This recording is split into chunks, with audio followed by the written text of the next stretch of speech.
तो चीन की अर्थव्यवस्था आप लोग हिलाना चाहते हैं, उनके ऐप्स को डिलीट करके, उनकी झालड़ नहीं खरीद के, उनके खिलौने नहीं खरीद के। बहुत खूब। कहाँ से आइडिया आते हैं आप लोग को ये सब? देखिए, चीन की अगर आपको अर्थव्यवस्था को हिलाना है तो चीन के कंपटीशन में काम करना पड़ेगा। जैसे रेस होती थी स्कूल में, आप बोलो मैं तो रेस का बहिष्कार कर रहा हूं, तो इसका मतलब नहीं कि आप रेस जीत गए, आप डर गए। अमेरिका है ना, जिस देश में मैं बैठा हूं, ये सबसे बड़ा कंज्यूमर मार्केट है दुनिया का, और ऐसा कोई भी देश नहीं है पूरी दुनिया में जो अमेरिका में एक्सपोर्ट नहीं करता। यहां का राष्ट्रवाद फरेब नहीं है। यहां पे जबरदस्ती किसी को बोला नहीं जाता कि अमेरिका पापा इज ग्रेट, नहीं, ठीक है। मगर यहां पे जनता खुद बड़ी राष्ट्रवादी है, चाहे सरकार कोई भी हो। अभी हाल फिलहाल में मैं आपको बता देता हूं जो हो रहा है यहाँ पे। यहाँ की जनता खुद ही सामान नहीं खरीद रही चीन का बना हुआ। जैसे $1 में समझिए साबुदानी आती है और किसी और देश से आ रही है, वो $1.25 में आ रही है, $1.5 में आ रही है, वो $1.5 की खरीद रहे हैं, मगर मेड इन चाइना का नहीं खरीद रहे। हमारे यहाँ पे क्या है कि बड़े उटपटांग से चुटकुले पैदा किए जाते हैं। जो नेता हैं वो तो जुमले देते हैं, कुछ पत्रकार चुटकुले देते हैं और आवाम उसके मजे लेती है। मुझे ये समझ नहीं आ रहा कि ओलंपिक्स ऑफ बिजनेस में, ओलंपिक्स ऑफ बिजनेस समझते हैं क्या होता है?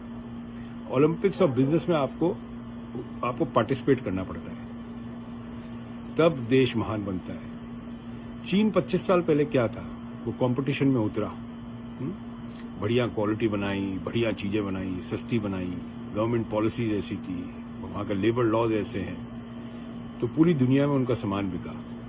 हमारे यहाँ क्या है कि चिंडी चोरी बहुत है, चलता है, एटीट्यूड बहुत है कि चला लेंगे, चलता है। मैं आपको अपने ट्रेड की बता देता हूँ।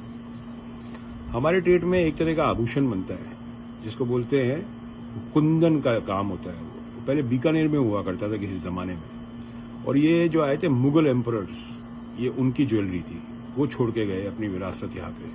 कुंदन मीने की जवाहरात, किसी भी झोरी से पूछेगा। आपको पता है कुंदन मीने की जो ज्वेलरी चाइना बनाने लग गया था, और इंडिया के जो ज्वेलर बैठे थे आउट ऑफ मार्केट हो गए थे। हमारे ट्रेड में ऐसा कोई पत्थर नहीं है जो चाइना नहीं बनाता। दूसरा, मैं आप लोगों का फरेब जो है राष्ट्रवाद का, उसका भी खुलासा कर देता हूँ। हमारे ट्रेड में ऐसे कई लोग थे जिन्होंने ग्वांगजू जाके फैक्ट्री खोली थी, जो इंडस्ट्रियल एरिया है चाइना का। आप में से बहुत लोग चाइना गए नहीं है, जाके देख के आइए चाइना में किस हिसाब से काम होता है। वहां पे 1000 पीस का ऑर्डर देते हैं ना, तो 1000 के 1000 पीस सारे करेक्ट होते हैं, कहीं गलती नहीं निकाल सकते। मैं आपको बोलता हूँ, मेरी खुद की फैक्ट्री थी जयपुर के अंदर 2014 तक। मैंने बंद क्यों करी? बिजली नहीं आती थी 8 घंटा। एक्सपोर्ट लगाते थे, जो वहां पे अप्रेजर होता था उसको हर एक इनवॉइस पे पैसा खिलाना पड़ता था। ये चिंडी चोर जहाँ बैठे थे सब जगह।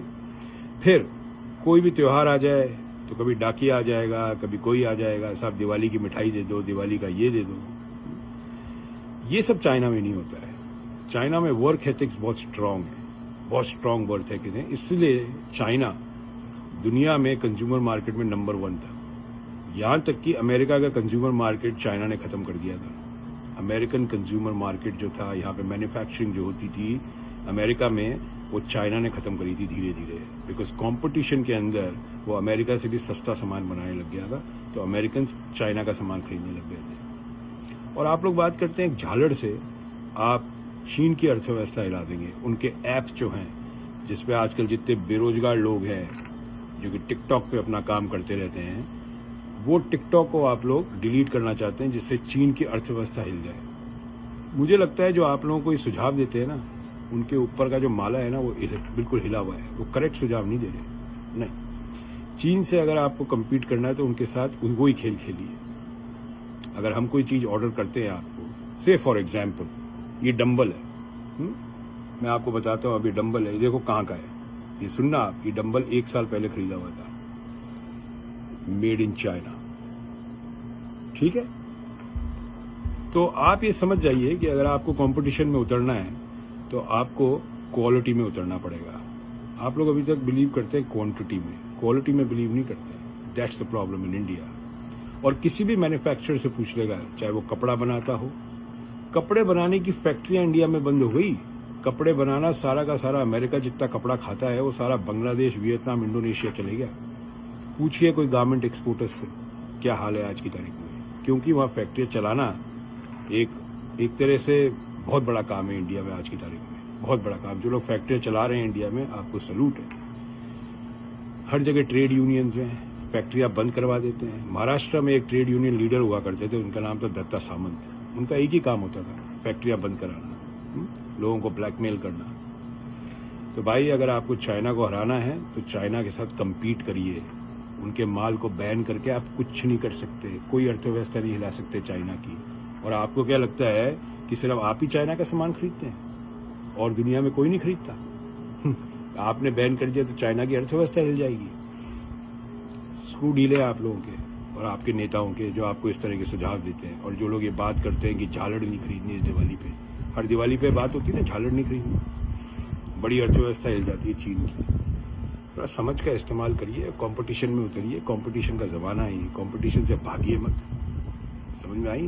वो स्टार्टअप इंडिया और ये एंटरप्रेन्योर्स, डिजिटल इंडिया, क्या हुआ इसका? कुछ नहीं हुआ। अगर स्टार्टअप्स होते आज की तारीख में इंडिया में तो थोड़ी बहुत फैक्ट्रियाँ लग चुकी होती, यंग एंटरप्रेन्योर्स पैदा हो चुके होते। आज जो 24 साल 25 साल का लड़का जो रात के 3 बजे लोगों को ज्ञान बांटता रहता है सोशल मीडिया पे, उस रात को 10 बजे सोता है, सुबह अपनी फैक्ट्री चलानी थी उसको। ऐसा कुछ भी नहीं है।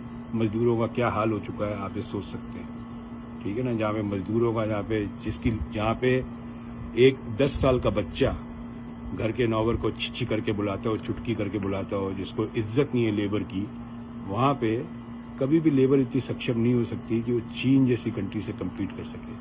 और जैसे मैंने कहा, ग्वांगजू जाइए, पता करिए एयर एशिया की टिकट मिल जाती है $28,000 की, $28,000 की। जाइए, पता करिए, देखिए कैसे फैक्ट्रियाँ चलती है। टाइम, पंक्चुअलिटी अपने देश में कभी हुई नहीं है।